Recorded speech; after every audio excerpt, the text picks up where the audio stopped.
E vem conferir a crítica da segunda temporada de Windbreaker.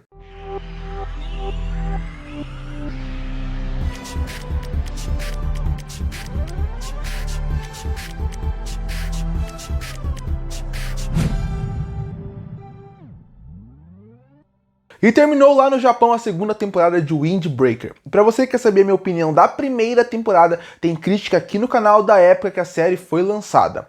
Bom, a segunda temporada de Windbreaker me gerava muita expectativa, porque a primeira temporada, apesar de eu não achar o melhor anime do mundo, eu achei ele muito divertido por causa da parte da sua trilha sonora e da sua excelente animação, principalmente nas sequências de ação. Mas o meu problema com a obra na primeira temporada, que fez eu achar ela mais mediana do que ótima, foi os seus personagens secundários. Eu achei que tinha muito personagem e por ter muito personagem, eu achei que Windbreaker não conseguia desenvolver eles como um todo. Então foi uma série que me divertiu, eu achei muito legal, mas só isso. Quando chegou na segunda temporada, me gerou uma expectativa, porque eu achei que se eles melhorassem os personagens em relação ao desenvolvimento deles, mais do que visual, porque eles são muito carismáticos, eu achei que o anime poderia ter uma excelente segunda temporada. E foi isso que aconteceu. Eles conseguiram consertar o principal problema, que era o desenvolvimento dos personagens secundários, e a partir daí já deixaram ótimos ganchos para uma terceira temporada, que eu já estou muito empolgado para saber como vai acontecer.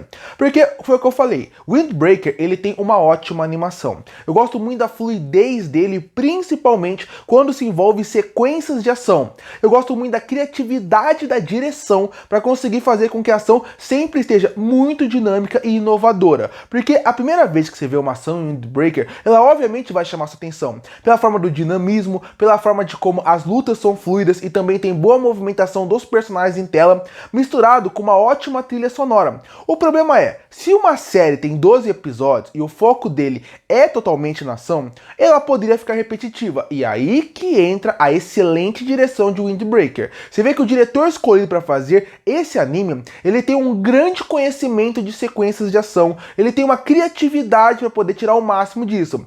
Então tem ação do primeiro ao 12º episódio e todas se conseguem ver que não ficam naquela repetição de algo que você já viu. Não, ele consegue trazer algo novo, diferente, que faz com que ela sempre fique mais interessante. Ele também consegue muito bem aumentar a escala, que é algo muito importante aqui. Você sempre vai ver mais grandiosidade, mais personagens em ação. E mesmo assim, o diretor tem um total domínio de como ele quer que a sua cena funcione, fazendo com que nenhuma cena fique confusa ou exagerada num nível que perca a ideia de que é um pé no chão. Porque o Windbreaker, por mais exagerado que seja algumas sequências de ação, e o anime ele é exagerado, ele ainda tem um pé na realidade. O foco dele, no fim das contas, ainda é mostrar pra você e pra mim como seria uma ação real com um pouco de exagero de anime. Então a direção me agrada muito na sequência de ação e a animação também. Eu gosto muito da animação como um todo, até para poder diferenciar aonde você tá. Quando eles estão num lugar que é mais colorido, mais no centro da cidade, você vê como as cores se destacam para aquele lugar, com cores até mais frias. Quando você tá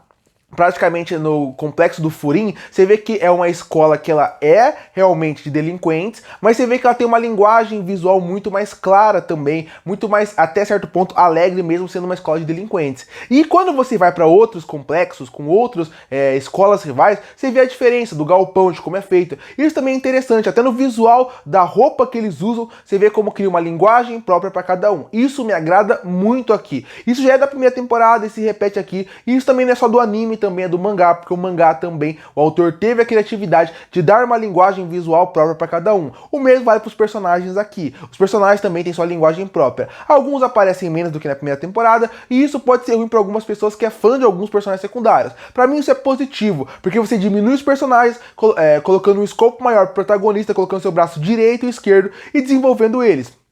Eu até acho que o protagonista ele é mais envolvido que os outros, e isso é excelente. Eu gosto do protagonista, eu acho ele carismático, eu acho ele envolvente, e muita gente pode falar, ele não é muito bom porque ele não fala muito. Até ele não fala muito, conversa muito com a personalidade que o autor queria dar pra ele. Os secundários que estão do seu lado também conseguem ser desenvolvidos, não tão bem como poderiam, mas também são. Agora a gente começa a entrar na parte dos outros reis que existem ali, daquela escola. A gente apresenta personagens novos que também são líderes, que são interessantes, com alguns passados muito legais. Tem histórias secundárias de alguns personagens que me agradam muito, E como eu falei, o final da temporada acaba me agradando bastante, porque ele deixa ótimos ganchos pra gente querer saber o que aconteceu até aqui. O Windbreaker não é excelente, você consegue perceber que em alguns pontos ele ainda pode melhorar, principalmente em algumas resoluções de alguns conflitos, alguns desenvolvimentos de alguns personagens secundários. Você também pode ver que ele pode melhorar também em alguns pontos clichês que a história acaba batendo. Mas como um todo, é uma ótima segunda temporada, que me agradou muito e, como eu falei, me deixou empolgado para uma terceira, ainda mais com a excelente animação, excelente trilha sonora. Eu acho que quando eu penso agora em um anime de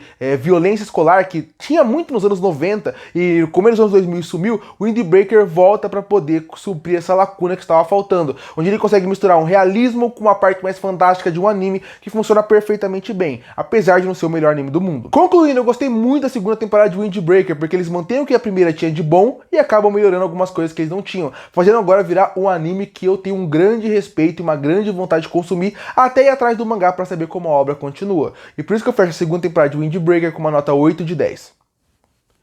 Curta, fortalecer o canal, se inscreve para não perder os próximos vídeos. E aí, o que acha da segunda temporada de Windbreaker? Você gosta ou não? Comenta aqui embaixo. Eu volto no próximo vídeo.